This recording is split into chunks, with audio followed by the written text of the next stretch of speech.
सर्वप्रथम मैं अपने गुरु शिव के चरणों में प्रणाम निवेदित करता हूँ। उपस्थित गुरु भाई गुरु बहनों, दृश्य अदृश्य सभी गुरु भाई गुरु बहनों को शिव शिष्य मनोज का प्रणाम स्वीकार। आज मैं अपने शिव गुरु के आदेशित, अभिप्रेरित और अपने गुरु भाई गुरु बहना के मांग के अनुरूप शिव गुरु पर चर्चा रखने जा रहा हूँ। यदि आप गुरु भाई गुरु बहना को पसंद आता है, आप कमेंट करेंगे, मेरे चैनल शिव शिष्य बने को सब्सक्राइब करेंगे, अन्य व्यक्ति भी शिव विचार से जागृत हो, जाने और स्वयं को शिव का शिष्य होने के लिए नामों की घोषणा करावे, ताकि शिव जन जन के गुरु हो सकें। इसके लिए वीडियो को शेयर करेंगे, लाइक करेंगे, मेरे चैनल शिव शिष्य बने को सब्सक्राइब करके मुझे मनोबल बढ़ाने का कार्य करेंगे। जय महादेव। अब मैं सर्वप्रथम अपने गुरु से आदेशित यह विचार जिस पे शिव गुरु पर चर्चा रखने जा रहा हूँ, वह है भगवान शिव और गुरु शिव में अंतर क्या है, कैसे हम भगवान शिव और गुरु शिव के रूप में लाभ पाते हैं। यह हम गुरु भाई गुरु बहना के सम्मुख विचारणीय है। लाभ दोनों से है, लेकिन लाभ कैसे मिलता है, इस पे मैं यथासाध्य अपने गुरु आदेशित विचार रखने का प्रयास कर रहा हूँ। जय महादेव।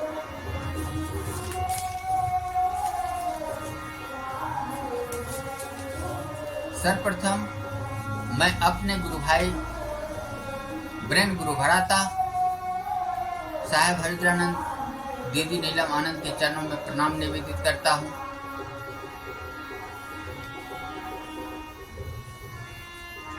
अपने सीनियर संजय कुमार यादव के चरणों में प्रणाम निवेदित करता हूँ। आज जो विचारणीय विषय है,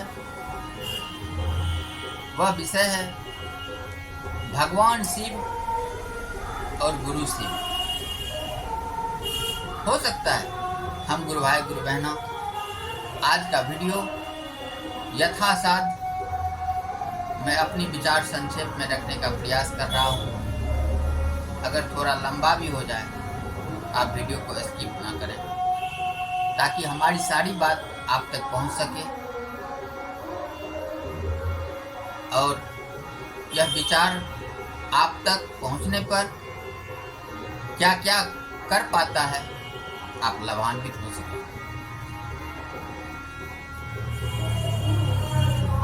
भगवान शिव हमारे पूर्वज किसी शिवालय में निराकार रूप में स्थापित शिवलिंग को बताकर कहते हैं यह महादेव है। यह शिवालय का शिव हमारी मनोकामना को पूर्ण करते हैं, यह भगवान है। इसके सामने अपनी मनोकामना को रखो, इसे जल, बेलपात्र, अक्षत, चंदन, विविध प्रकार के नैवेद्य से उसे प्रसन्न करने की प्रयास करो। ऐसी आचरण अपने संस्कार में जो हम रखते हैं, अपनी आसपास उपस्थित सामग्री से उस भगवान शिव को प्रसन्न करने की चेष्टा करते हैं। लेकिन यहाँ विचारणीय जो बात है, भगवान शिव और गुरु शिव। शिव का अर्थ होता है कल्याण करना, चाहे भगवान के रूप में आप शिव के साथ जुड़े फिर भी कल्याण होगा, गुरु के साथ शिव के रूप में जुड़े फिर भी कल्याण होगा। भगवान के रूप में जो जुड़ रहे हैं उनके आचरण में क्या क्या होता है, क्यों जुड़ता है, वह किस रूप में भगवान से लाभ पाता है, इन बातों को मैं प्रयास कर रहा हूं आप तक पहुंचाने का।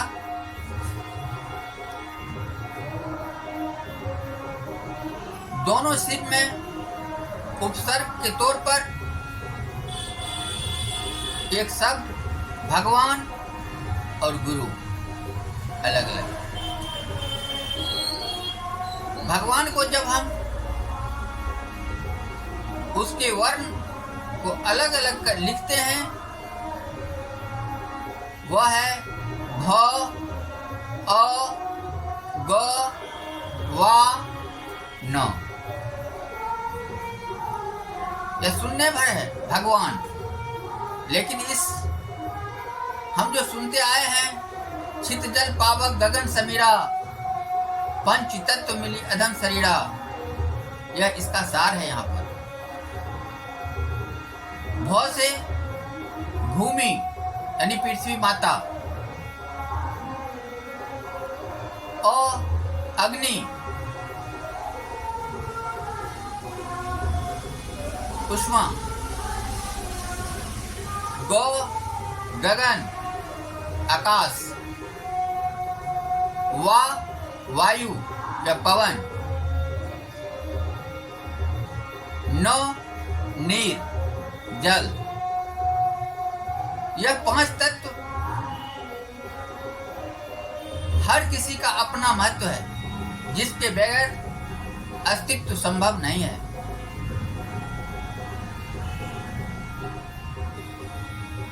एक दूसरे का पूरक है, इसीलिए हमारे विद्वान संत मनीषियों ने इन बातों को हम तक पहुंचाया है। छित जल पावक गगन समीरा पंच तत्व मिली अधम शरीरा। यह शरीर चाहे जिस प्राणी के रूप में आपके सम्मुख हो, यह आपके ऊपर निर्भर करता है कि आप अपने आप को जाने। और जब मानव के रूप में आप अपने आप को पाएंगे तो अन्य जीव से सिर्फ एक शब्द है विवेक, वह आपको भिन्न करता है। और यहाँ पर जहाँ जीव है वहाँ शिव है, लेकिन एक मानव के सिवा और किसी को भी उपयोग संसाधनों का विविध प्रकार का लाभ से लाभान्वित होता है, लेकिन उसे किसी प्रकार की लालसा नहीं है मुझे भगवान से क्या चाहिए। उसके लिए वही है जय विधि राखे राम, वही विधि रही है। अर्थात इस पांच तत्व का वह शरीर जो उसे प्राप्त है, उसमें भी आत्मरूपी शिव उपस्थित है। वह अपने लिए किसी प्रकार की लालसा नहीं रखता है।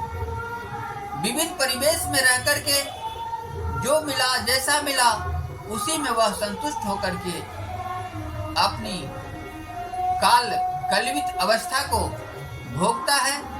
अपने कर्मफल से अपने आप को योनि का भोग भोगते हुए अन्य योनियों में चला जाता है। लेकिन हम मानव अन्य प्राणियों में श्रेष्ठ हैं, इसीलिए ऐसा सोचते हैं। यह दुर्लभ है फिर इस योनि में आना, इसलिए इस योनि में जो हमें मानव तन मिला है, इसका उपयोग अपने गुरु शिव के लिए करें और अपनी आचरण को इस तरह परिमार्जित संशोधित करें कि लेस मात्र भी किसी प्रकार का क्लेश न रहे। और जिस परमात्मा ने मुझे इस रूप में शिवांश के रूप में मानव के रूप में इस संसार में भेजा है, उस तक पहुंच सकें। जिसे ऐसे विचारों की बात आती है उसे वह भय भी उनके अंदर है, या जीवात्मा एक बार मानव योनि में आया है, इस योनि में अगर हम अपने आप को नहीं सुधार पाते हैं तो अन्य योनि में तो हम देख ही रहे हैं विविध प्रकार की कष्ट है। वह कोई नहीं, वह परिस्थिति से भोग को भोगता है और विचरण करता है। उसे 84 लाख योनियों का भय है, जिसे हमारे संत में मनीषियों ने बतलाया है कि विविध प्रकार के कष्ट को भोगता है। आप गुरु भाई गुरु बहनों, आप अपने सम्मुख भी बहुत सारे जीव को विविध वातावरण में पाकर के असहज महसूस करते हैं। आप जानते हैं कि एक गंदे वातावरण में रहने वाले जीव, एक स्वच्छ वातावरण रहने वाले जीव में आप किसे पसंद करेंगे? निश्चित तौर पे आप गंदे वातावरण में जाना नहीं चाहेंगे। तो यहाँ पर ऐसा इसलिए होता है, हम मानव हैं। मानव को चयन करने का, अपनी सुविधा अनुसार अच्छा से अच्छा वातावरण बनाने का विवेक है, सामर्थ्य है। यहाँ पर ऐसे व्यक्ति जिसे उस परमात्मा से डर है, अर्थात भगवान से डर है, वह व्यक्ति स्वयं को हठ योगी की तरह तपस्या करके, ध्यान करके, पूजा करके, प्रार्थना करके, करुण भाव में विविध प्रकार की क्रियाओं को करते हुए संतुष्ट करने का कार्य करते हैं उस परमात्मा को जिन्होंने उसे संसार में भेजा है। ऐसे व्यक्ति की भाव रहता है, ध्यान रहता है कि मेरे शिव, मेरे भगवान शिवालय में हैं, मुझे शिवालय जाना चाहिए। वहां पर उस शिव के पास एक लोटा जल और बेलपात्र से अर्घ देते हुए अर्पित करना चाहिए, ताकि मेरी मनवांछित एक लालसा जो उसके भीतर बैठा हुआ है, मुझ पे भगवान प्रसन्न होंगे तो मेरी अभी जो वर्तमान अवस्था में कष्ट है यह समाप्त हो जाएगी, मुझे आनंद की प्राप्ति होगी। इसी लोभ और लालच में ऐसा व्यक्ति शिवालय की ओर उन्मुख करता है और अगर अपनी मनोभावना के अनुरूप उस कार्य से उसे मनोवांछित फल की प्राप्ति में देरी होती है या संतोषजनक फल प्राप्त नहीं होने पर वह अपने आप को कोसता है कि मेरे भगवान मेरे कर्म से पूर्णतः संतुष्ट नहीं है। वह पुनः नए सिरे से उस कार्य को करते हैं और बार बार करते हैं, तब तक करते हैं जब तक उसका स्वचेतन अपना विवेक ऐसा नहीं कहता है कि लगभग अब संतुष्ट हो गए होंगे भगवान, अर्थात उसे वह साकार अंश चाहे सजीव के रूप में या निराकार अंश उसके अंदर उपस्थित होकर उसकी चेतना को जगाता है, आत्मबल के रूप में जगाता है कि अब तुझे ऐसा कार्य नहीं करना है, तुम्हारी पूजा संपन्न हुई, प्रार्थना स्वीकार हुआ, तब तक वह नहीं छोड़ता। ऐसा व्यक्ति भक्त है, भगवान और भक्त के रूप में संबंध जोड़ करके इस संसार में विविध क्षेत्रों में जीवन जीविका चलाता है। यहाँ पर बात आती है कि मानव है, यह भगवान शब्द खास करके सनातन धर्म वालों के लिए भगवान है, ईसाइयों के लिए गॉड है, इस्लाम के लिए अल्लाह है, अन्य धर्म के लिए भी यजीदी है और बौद्ध के लिए शिव है। तो विविध क्षेत्रों में विविध धर्म के लोग जैसे हिंदू, मुस्लिम, सिख, ईसाई, जैन, यहूदी, सिंतो, बौद्ध अपने अपने को उस भगवान को विभिन्न नामों से जानते हैं, विभिन्न नामों से पुकारते हैं। वह तब पुकारते हैं जब एक निश्चित अवस्था, जैसे हम मानव की भी अवस्था होती है, जैसे एक नदी की अवस्था होती है, युवा अवस्था जो शिला अवस्था है, वह ढरकते हुए पानी जिस तरह रुक नहीं सकता है, उसमें जो असीम ऊर्जा होती है, उसी तरह हमारा यह किशोरा अवस्था उसी तरह की अवस्था होती है, उसमें ऊर्जा बढ़ते ही चला जाता है। प्रौढ़ावस्था, नदी जिस तरह दोनों कार्य करता है, ऊर्जा भी बढ़ रहा है, ऊर्जा का सदुपयोग भी हो रहा है।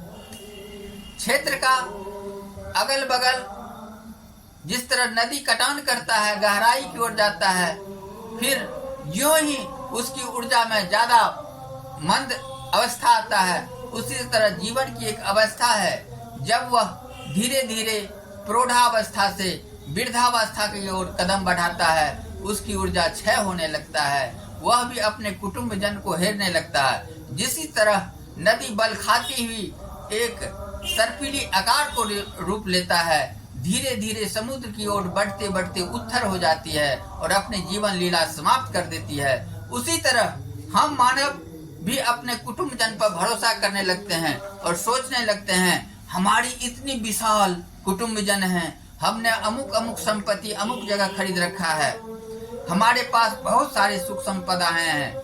लेकिन एक ऐसी भी अवस्था आती है जब आपका ईश्वर के द्वारा दिया गया कोटा समाप्त हो जाता है, जब आप दबाव पे आश्रित हो जाते हैं, संयम से चलना पड़ता है, आपके मन मर्जी का न भोजन मिलता है न बिछावन मिलता है, तब वह सूध आती है कि भगवान शायद अब मुझे बुलाने वाले हैं। तब यह चेतना आता है कष्ट को झेलने में। अब भोगी लाल बनना समाप्त हो जाता है उनका।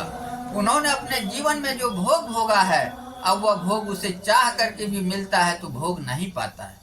तब वह सोचने लगता है मैं इस संसार में आया किस लिए था, मेरे तो सब मुझे छोड़ करके जा रहे हैं, स्वजन कुटुंब जो है वह भी मुझे पूछने के लिए बैठा नहीं है, मेरी यह सैकड़ों एकड़ जमीन, अट्टालिकाएं, मकान, अच्छे गद्देदार बिछावन और अपनी मन भावन पत्नियां, बच्चे सब मुझे छोड़ रहे हैं। मैं इस संसार में सब कुछ किया, अपने लिए अर्जन किया, लेकिन मेरे साथ कुछ नहीं जा रहा है।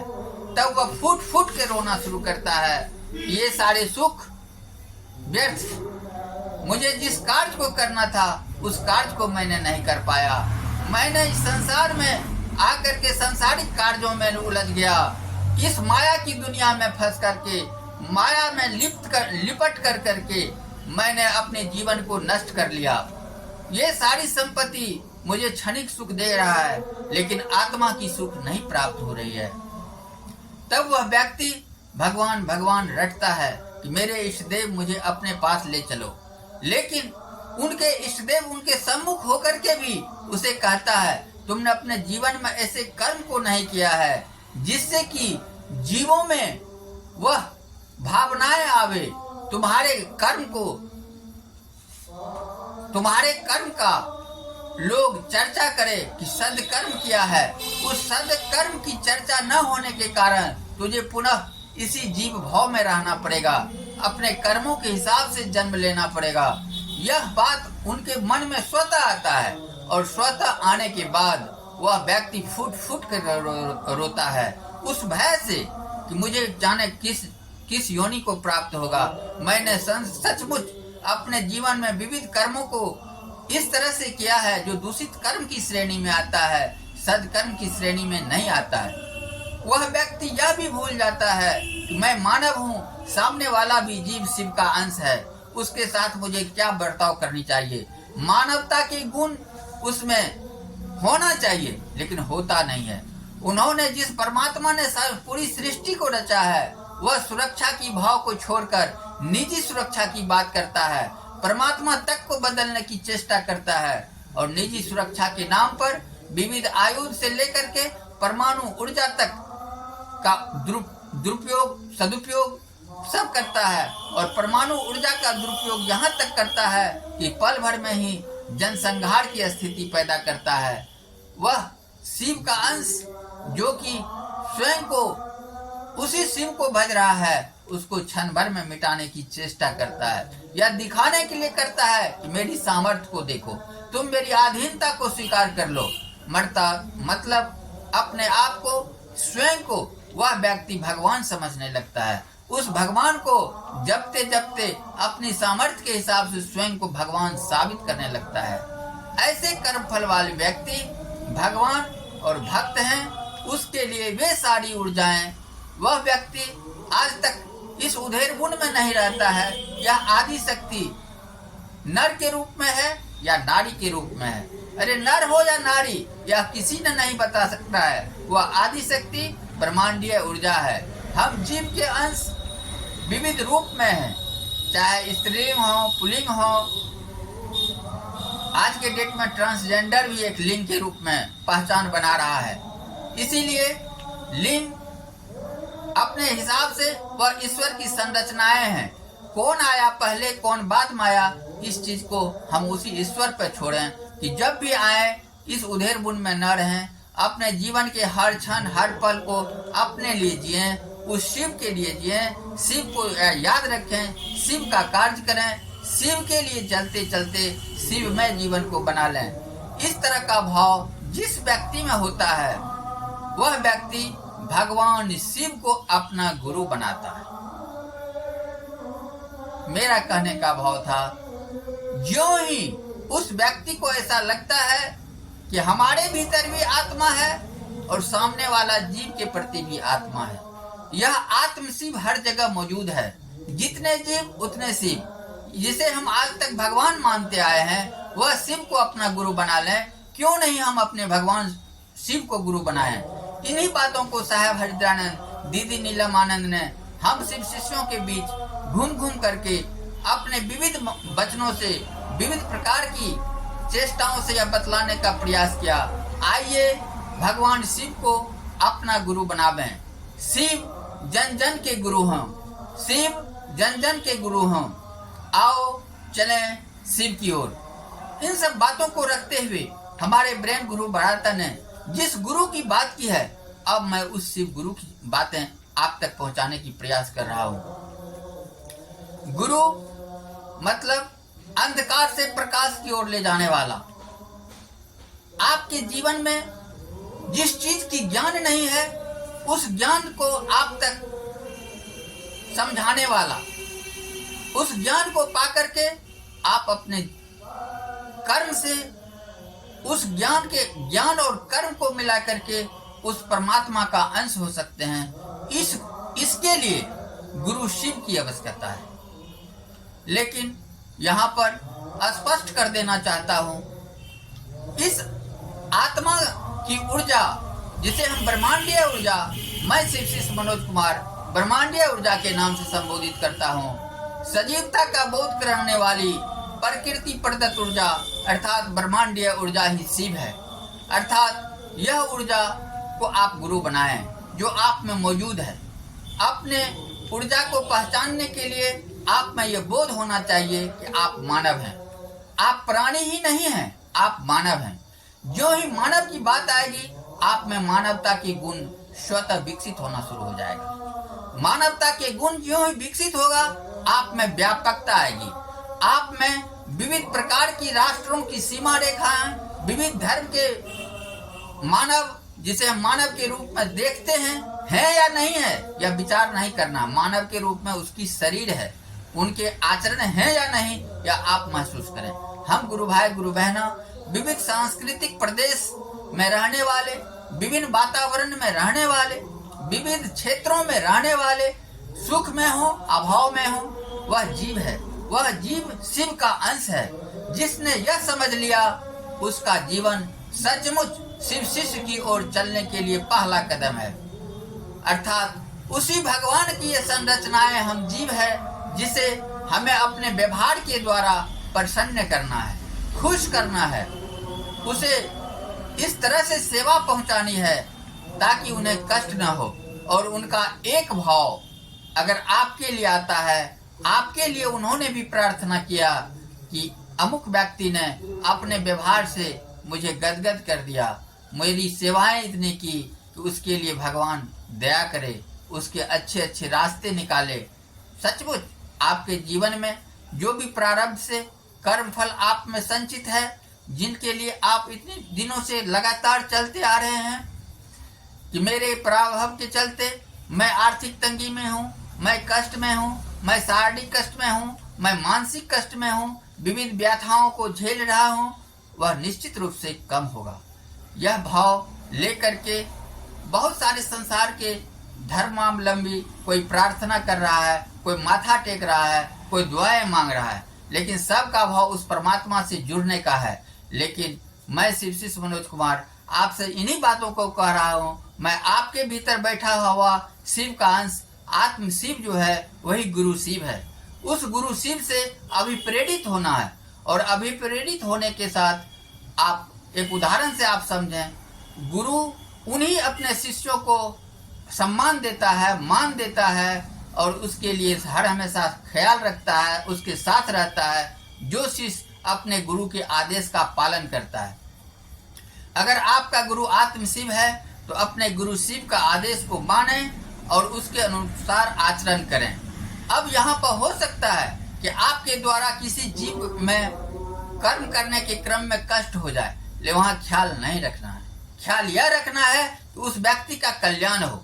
जैसे कि अगर एक छटपटाता हुआ व्यक्ति जो गैस से पीड़ित है, पेट दर्द से छटपटा रहा है, आपने नीडल बगैर सोचे समझे उसके पेट में कहीं चुभा दिया, उसका गैस निकल जाएगा, उसकी छटपटाहट बंद हो जाएगी।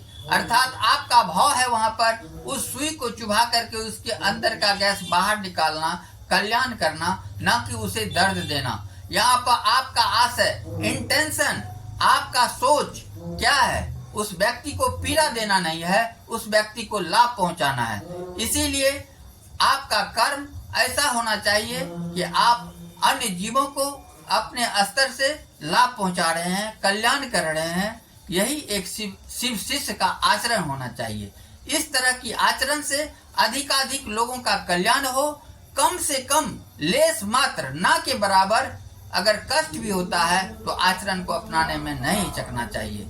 और यह गति तब तक होती रहेगी जब तक आप इस संसार में एक हवा की गेंद की तरह जिस तरह उछाल मारता है, धीरे धीरे धीरे धीरे अस्थिर होता है और एक समय ऐसा आता है उसमें किसी प्रकार की उछाल नहीं होता है, वह सचमुच जमीन पर अस्थिर हो जाता है। उसी तरह यह जीवन में आना और जाना जो लगा हुआ है, इस कर्म फल को भोगने का जो भोग लिखा हुआ है, उससे तब तक आप मुक्त नहीं हो सकते जब तक सारे कर्म फल आप भोग नहीं लेते हैं। इसीलिए यह आपके ऊपर नहीं, आपके गुरु शिव के ऊपर निर्भर करता है। अगर वह दया कर दे तो आपका सारा प्रारब्ध, जो पुनर्जन्म का संस्कार है, जो दूषित कर्म है, वह तिरोहित हो जाएगा, क्षण भर में समाप्त हो सकता है और आप उस शिव की दया से वे सारे चीज जो अपेक्षा नहीं किए थे उसके भागीदारी भी हो सकते हैं। इसीलिए गुरु शिव से दया मांगना चाहिए,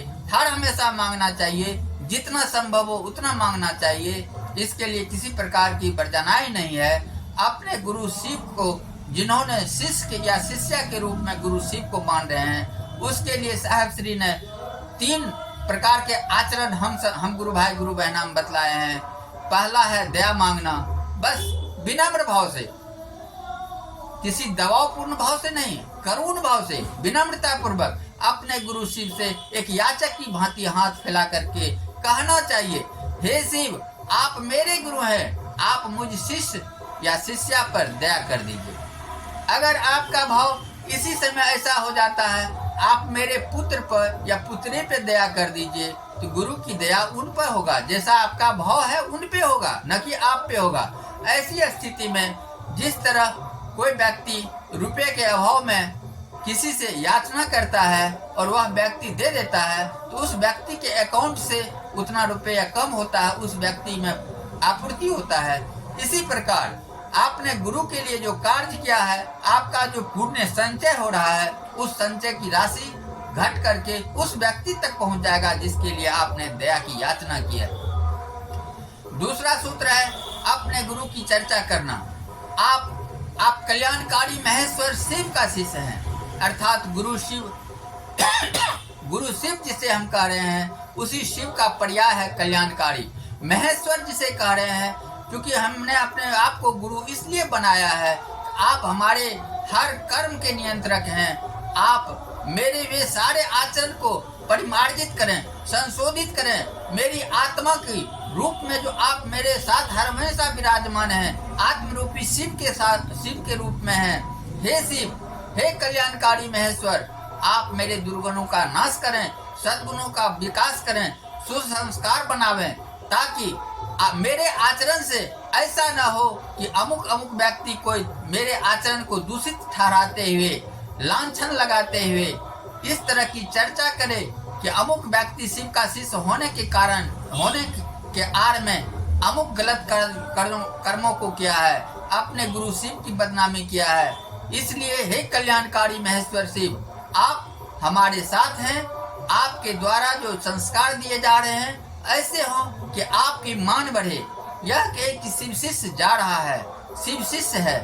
इस तरह अपने गुरु की चर्चा अन्य व्यक्ति से भी करें। जो व्यक्ति आज तक को गुरु को रूप में शिव को नहीं स्वीकार किया है, उन्हें महत्व नहीं पता है, भगवान शिव, गुरु शिव या अन्य जीव, बहुत सारी बातों को ये नहीं जान रहा है, ऐसे व्यक्ति को उसे समझाने का प्रयास करें कि मेरे गुरु शिव हैं, आपके भी गुरु शिव हो सकते हैं। उन्होंने जब आपसे इस तरह की बात पूछेगा कि क्या होता है गुरु शिव, आप अपनी क्षमता अनुसार, सामर्थ्य के अनुसार उस गुरु शिव को याद करें। आप जितनी समझ आ रही है उतनी ही बात बतला दें कि शिव शिष्य बनने के लिए 3 सूत्र का पालन करना पड़ता है, दया मांगना पड़ता है अपने गुरु से, और दूसरा गुरु की चर्चा करना पड़ता है, और चर्चा में यही कहना पड़ता है मेरे गुरु शिव हैं, आपके भी गुरु शिव हो सकते हैं। चाहे वह भजन के रूप में करें, कथा के रूप में करें, शिव चर्चा के रूप में करें, या जिस रूप में आपको संवाद एक दूसरे से हो सके उस तरह करें। जैसे मैं आप तक इस लोकल भाषा से मिलता जुलता हिंदी में प्रयोग करके आपको समझाने का प्रयास कर रहा हूँ। हम गुरु भाई गुरु बहना जो दुभाषीय होंगे वे अपने अपने हिसाब से इन बातों को संस्कृत में, उर्दू में, इंग्लिश में, मैथिली में, रसियन में, विविध क्षेत्रों के लोग, स्पेनिश में,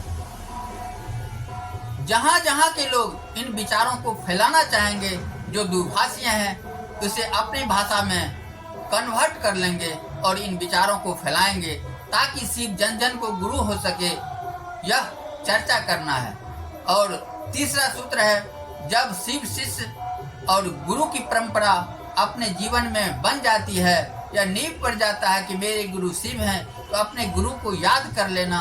अपने गुरु को याद करने का मतलब है प्रणाम निवेदित करना, अर्थात पंचाक्षरी मंत्र नमः शिवाय, चाहे आप जिस भाव में बोले। यहाँ तक कि आपको नमः शिवाय एक गूंगा व्यक्ति अगर उच्चारण नहीं कर सकता है लेकिन भाव रख करके चल रहा है, उसका स्मरण कर रहा है, तो वह उस शिव तक प्रणाम पहुंच रहा है। जैसे हम गुरु भाई गुरु बहना या कंगना पहनते हैं, क्यों पहनते हैं? इसलिए पहनते हैं कि आपको देख करके अन्य व्यक्ति यह समझे कि आप शिव शिष्यता की ओर बढ़ चुके हैं। आपका मन पकड़े कि आपका गुरु शिव है, मन में भटकाव नहीं हो, यह हमेशा ख्याल रहे कि आपका गुरु शिव है। इसीलिए कंगना पहनते हैं। इसके और सारे भी बहुत लाभ है, लेकिन तत्कालिक लाभ यही है। इस रूप में आपके साथ संबोधन होगा, आपको खुद शिष्टाचार करना पड़ेगा, दूसरों से भी शिष्टाचार मिलेगा। इस तरह यह तीसरा सूत्र अपने गुरु शिव से प्रणाम निवेदित करना है। यह हम गुरु भाई गुरु बहना के ऊपर निर्भर करता है कि जिस तरह दया मांगना की स्वतंत्रता है, उसी तरह प्रणाम निवेदित करने की भी स्वतंत्रता है, लेकिन कम से कम 108 लगा हुआ है। जिस व्यक्ति का जिस तरह का कर्म हो, आप जिस रूप में अपने गुरु शिव को याद कर सकते हैं, जितना याद कर सकते हैं, आपके ऊपर निर्भर करता है। आप जिस परिस्थिति में हैं, जहां हैं, जिस स्थिति में हैं, जिस संसार के विविध प्रदेशों में जो ही आपके लिए आहार है, कोई वर्जना नहीं है। जिस तरह का रहन सहन है, कोई वर्जना नहीं है। आप शिव शिष्य बन सकते हैं। आपका स्वागत है शिव शिष्यता में। मैं शिव शिष्य मनोज कुमार आपसे करवत निवेदन करता हूं, अगर आपका कोई आध्यात्मिक गुरु नहीं बना है तो आप आध्यात्मिक गुरु के रूप में शिव को अपना गुरु बनाएं, शिव शिष्य बने, शिव शिष्या बने। हम गुरु भाई गुरु बहना इन्हीं विचारों को फैलाएं। यह आध्यात्मिक क्या होता है? आध्यात्मिक गुरु क्या होता है? यह आध्यात्मिक गुरु का मतलब है यह आत्मा के रहस्य के ज्ञान को बतलाना। या आत्मा आता कहां से है और आत्मा जाता कहां से, जिसने इस ज्ञान को सिखाया वह आध्यात्मिक गुरु है। लेकिन आज संसार के विविध पंथ के 300 लगभग धर्म के 582 रजिस्टर्ड धर्म गुरुओं ने एक गुरु है, उससे भिन्न आपके भीतर बैठे हुए या शिव के अंश जो आत्म शिव है, इसे हमारे ब्रेन गुरु भ्राता ने भगवान शिव का नाम दिया है। वही भगवान शिव को अपना गुरु के रूप में बना लें, गुरु शिव के रूप में स्थापित कर लें, उनसे भी लाभ लें आध्यात्मिक ज्ञान का। अगर वहाँ भौतिक जगत की विविध भोग को भोगने के लिए आपने भगवान शिव के भक्त बना था, तो आप यहाँ गुरु शिव को अपना गुरु बना करके आध्यात्मिक ज्ञान पाने के लिए या आत्मा का रहस्य को जानने के लिए अपने गुरु के पास बैठ करके जिस तरह सीखता है ज्ञान, उसी तरह अपने गुरु के पास सायुज्य स्थापित कर उसके साथ हर हमेशा संबंध जोड़कर विविध कार्यों को करने के लिए या आध्यात्मिक ज्ञान पाने के लिए आप गुरु शिव को बनाएं। यह आध्यात्मिक ज्ञान व्यक्ति को वह मोक्ष प्रदान करता है, अर्थात इस जीवन मरण के चक्र से छूटने की युक्ति बताता है कि आप जीवन मरण के चक्र से कैसे छूटेंगे, किस कार्य को करें किस कार्य को न करें। या आपका आध्यात्मिक ज्ञान जिस तरह का संस्कारित करेगा उस तरह से आपकी अपने जीवन में तरक्कियां होगी। और इस आध्यात्मिक ज्ञान को पाने के लिए हम गुरु भाई गुरु बहना शिव शिष्य बने। शिव शिष्य बन करके गुरु शिव के रूप में शिव जन जन के गुरु हों, सब तक संवाद स्थापित करें। मैंने भगवान शिव और गुरु शिव अंधकार से प्रकाश की ओर, जिस चीज की ज्ञान नहीं है उस चीज को सीखने के लिए, अर्थात आत्मा के रहस्य की ज्ञान का सब व्यक्ति के पास नहीं है, अंधकार में है वह। उस व्यक्ति को या आत्मा की रहस्य का ज्ञान जानने के लिए आध्यात्मिक गुरु की जरूरत है। इसीलिए हम चाहेंगे, मैं शिव शिष्य मनोज कुमार, कि आप लोगों के बीच जो यह वीडियो जा रहा है, अगर पसंद आता है तो लाइक करें, शेयर करें, मेरे चैनल शिव शिष्य बने को सब्सक्राइब करें। आपका एक छोटा सा प्रयास और मुझे आपके द्वारा जो कमेंट मिलेगा, मैं यथासाध्य उस पर वीडियो बना करके आप तक विचार रखने का प्रयास करूंगा। मुझ शिव शिष्य का आप तमाम गुरु भाई गुरु बहना का प्रणाम। जय महादेव। आज की सारी चर्चाएं अंतरिक्ष सम्राट को संप्रेषित कर रहा हूँ। जय महादेव।